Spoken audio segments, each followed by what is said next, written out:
Welcome to part two. So after checking into my apartment, I got dressed and then we were off to like our first location. We had three locations actually.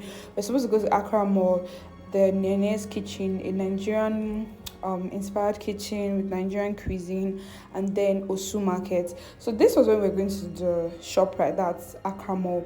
We're just using it to show you a little bit of Accra. We got to see cantonment. We saw this was PWC. We saw EY earlier. We saw the prison. So we changed to see this, which I mentioned in the previous video. This was the menu. We got fried rice and it was the best thing ever. We paid and then we left. Afterwards, we got to Osu Market. Osu Market is very, very different. Like, it's very different from what you expect a typical market to be if you stay in Nigeria. The seller was very, very nice. She attended to us well. Afterwards, we went to Accra Mall. Accra Mall was literally just to see the place.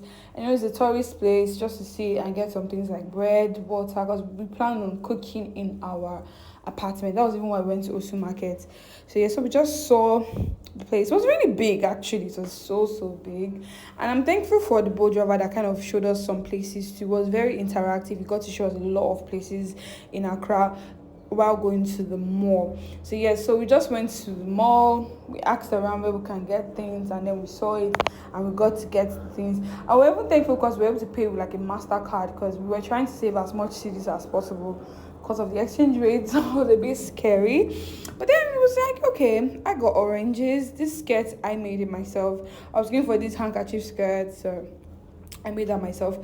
Yeah, you can see the oranges look juicy and they tasted really nice. Like, I love them. I also got this as well. Then we also got like fresh juice to go with our meals. And then water. Water is very important. We paid and we left. So this is just a bit of the mall. You can see it very arranged. This is the bread section. There's the fruit section which we just passed. The bakery and the rest. So this is like the outside, the first part of the mall, and then we were off to our apartment. So we just drove around. This second Bojaro was not as interactive, but when you ask him questions, he would have his answers to it concerning like the statue and just like the place in general. So it was a very eventful trip. Yes, Ghana is really. I think my first impression of Ghana is like I said in the first video, it's calm, quiet, neat, and not a lot of people, but then just enough people to still make it place.